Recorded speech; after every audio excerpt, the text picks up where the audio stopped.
Bon réveil, très belle journée à toutes et à tous. Le rideau est tombé sur la 26e Assemblée générale extraordinaire de l'Organisation des Premières Dames d'Afrique pour le développement. C'est à Brazzaville, en République du Congo, présente dans ce pays. La Première Dame Dominique Ouattara en a profité pour présenter les réalisations de sa fondation Children of Africa.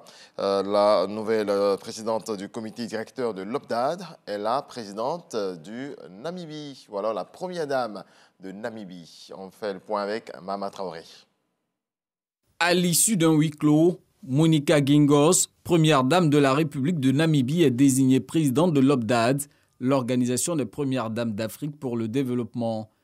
Elle aura pour vice-présidente Denise Tshisekedi, première dame de la République démocratique du Congo.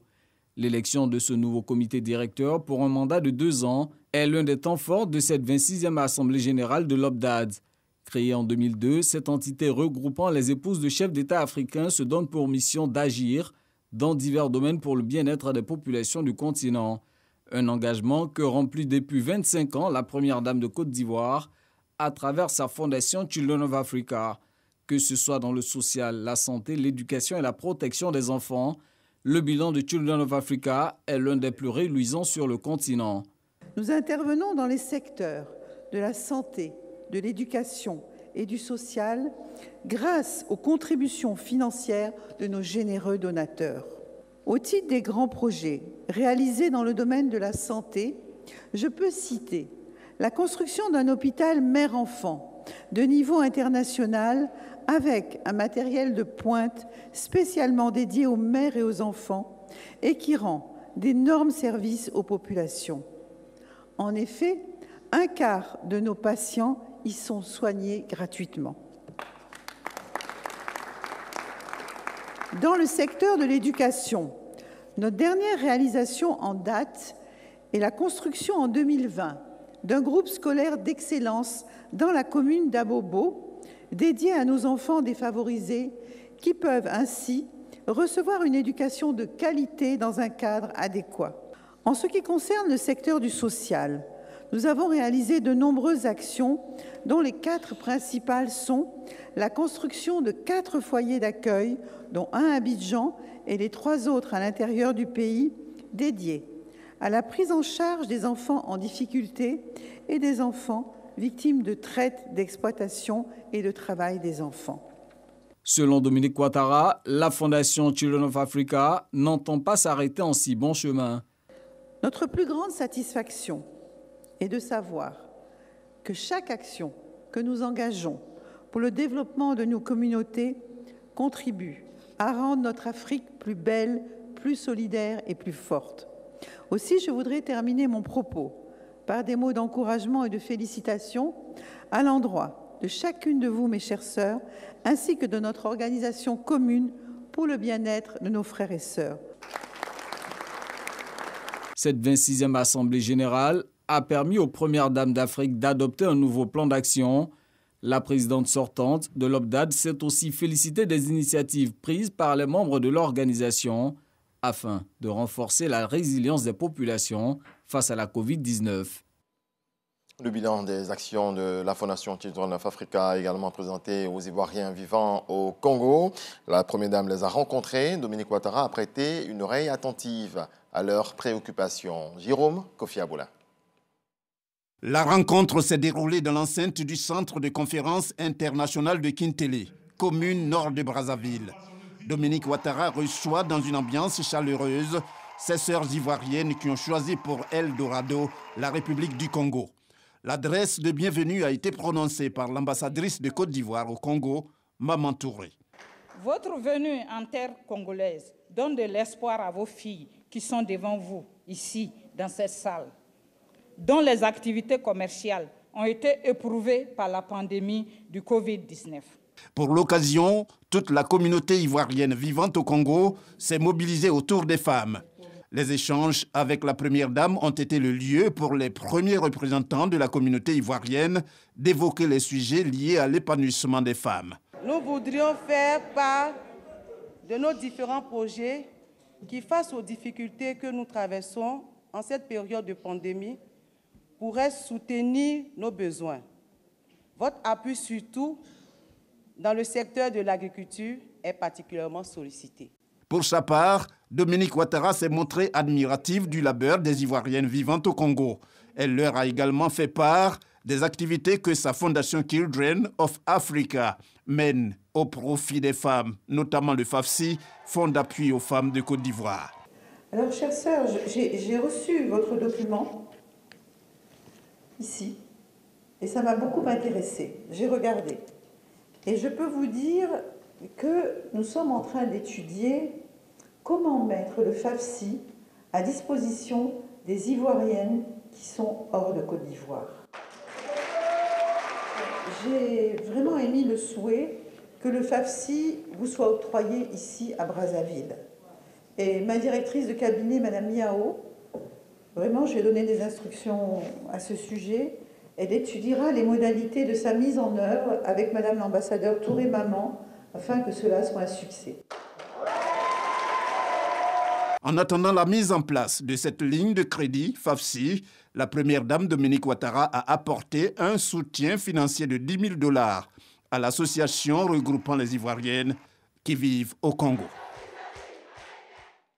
Autre volet de l'actualité, en bref et en image, cette fois sous la pluie de cette fin de semaine. Le Premier ministre était sur le terrain.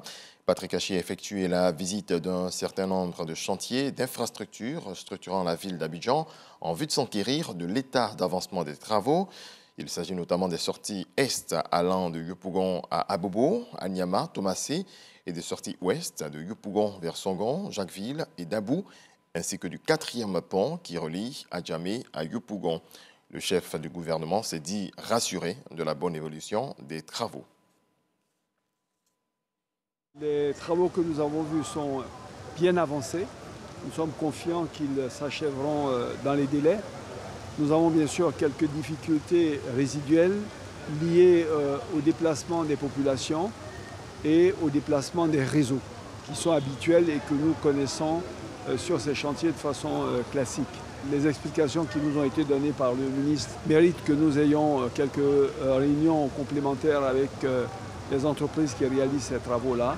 Et je crois que normalement, les choses devraient aller dans l'ordre. Comme vous le savez, en ce qui concerne la sortie Est, nous souhaitons y apporter une attention toute particulière puisque c'est celle qui va permettre d'accéder au stade des BIMP lors de la CAN 2023. Donc les exigences de délai sont extrêmement importantes sur cet axe-là. Mais de façon globale, on peut s'estimer heureux de l'avancée de ces chantiers qui vont permettre véritablement de fluidifier le trafic, de permettre également de désenclaver, je dirais, un certain nombre de quartiers et de permettre d'accéder aisément, d'une part, à la voie qui mène sur Abengourou ou Bondoukou, la voie de l'Est, et également, bien sûr, celle qui mène à Dabou, mais plus particulièrement, qui va se prolonger sur la côtière qui actuellement est en construction et qui va nous mener jusqu'à San Pedro, pour lequel également, vous savez qu'il y a un stade qui sera utilisé lors de la CAN. Le corps diplomatique a visité mercredi dernier le port autonome d'Abidjan. L'idée est de prospecter et évaluer le potentiel des infrastructures économiques du pays afin de créer des opportunités d'investissement. C'est ce que nous apprend Jean-Marc Adjadji. Plus d'une vingtaine de consuls et d'ambassadeurs de pays africains, européens et asiatiques en immersion dans les locaux du port autonome d'Abidjan. C'est à l'initiative du ministère d'État, ministère des Affaires étrangères, représenté par Meïté Favlaï, directeur de la diplomatie économique, que ces diplomates sont informés sur les capacités et les acquis de 9 quais et terminaux de la structure. L'élargissement du canal de Vridi, la modernisation du port de pêche et la création d'un port céréalier sont entre autres les 6 projets en cours du port autonome d'Abidjan. C'est à travers une visite guidée que ces émissaires constatent l'avancement des travaux de construction du second terminal à conteneurs. Il y a des contacts entre les deux parties, entre le port autonome d'Abidjan et le port d'Alexandrie. pour voir comment est-ce qu'on peut lancer un partenariat gagnant-gagnant pour les deux parties, puisque vous savez qu'en Égypte, il y a le canal de Suez, c'est un des canaux maritimes les principaux dans le monde, et vraiment, nous cherchons à mettre les bases d'un partenariat solide avec nos partenaires ivoiriens. Il y a des partenariats très importants entre le port autonome et une série de structures internationales, et en particulier avec la Belgique notamment, que ce soit sur la gestion du quai minéralier vraquier, que ce soit dans les échanges commerciaux entre le port autonome et la Belgique, le port d'Anvers, et puis que ce soit aussi dans les formations. Avec une notation positive, double A, perspective stable pour le long terme, le directeur général du port autonome d'Abidjan, Yan Sié, croit aux opportunités d'investissement. Depuis 2011, le port d'Abidjan est devenu un autre port. On est sorti de la crise, dans des conditions difficiles. Et la perspective de relance de l'économie, tellement les potentiels ivoiriens sont forts, ont conduit l'État à anticiper, à faire beaucoup d'investissements. Grosso modo, ils sont rassurés, comme quoi le port d'Abidjan est sur la bonne voie. D'autres pôles industriels et économiques du pays, à l'instar du port autonome d'Abidjan, sont ciblés par le corps diplomatique pour le renforcement de la coopération avec la Côte d'Ivoire. On en vient à la 3e édition des BRVM Awards, la célébration de l'excellence des acteurs du marché régional. C'est à Dakar au Sénégal. Avant les festivités, les experts ont échangé sur plusieurs problématiques relatives à la redynamisation du marché boursier régional. Dangui Dangui est au Sénégal. Dakar, Sénégal. C'est ici que les investisseurs institutionnels publics ou privés, notamment les caisses de dépôt et consignation de la Côte d'Ivoire, celles du Sénégal et les acteurs du marché financier régional se sont donné rendez-vous pour voir comment conjuguer leurs efforts en vue d'accélérer la croissance et le dynamisme des bourses africaines. Les initiatives qui ont été prises par les autorités, par tous les acteurs, pour que l'investissement productif soit drainé, à permettre, n'est-ce pas, à tous les acteurs économiques de bénéficier de ces retombées-là. C'est la quintessence justement de toute la problématique qui a été abordée à travers la thématique d'aujourd'hui. Il faut que la bourse prenne de la valeur et il faut aussi effectivement que des instruments nouveaux adaptés aux caisses de dépôt soient mis en place pour que les caisses puissent effectivement, en tenant compte de leur modèle économique, véritablement agir sur le marché financier. Initiatrice de ce panel de haut niveau dans le cadre de la 3e édition de la BRVM Award 2022, la bourse régionale note des recommandations dont la satisfaction devrait redynamiser les bourses africaines. Nous avons des institutionnels qui commencent par s'intéresser à notre marché, qu'il s'agisse des compagnies d'assurance, des caisses de retraite. Mais il y a une nouvelle catégorie d'investisseurs qui émergent, notamment les caisses de dépôt et de consignation. Et nous voulons les mettre ensemble pour discuter, pour voir comment est-ce qu'ils peuvent effectivement s'unir pour jouer le rôle que nous attendons d'eux. De nombreux ateliers et panels ont étoffé la phase scientifique de la célébration de l'excellence des acteurs du marché financier régional, avec la 3e édition de la BRVM Award 2022.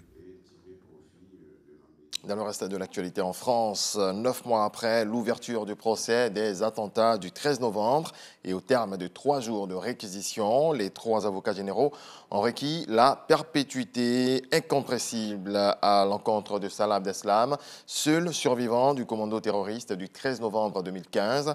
C'est la plus lourde sanction du code pénal dans ce pays.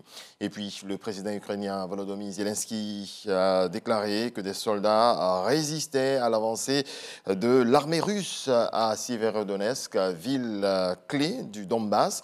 La France, de son côté, s'est dite prête à une opération pour établir l'accès au port d'Odessa. Excellent week-end à toutes et à tous. C'est la fin de ce point de l'actualité.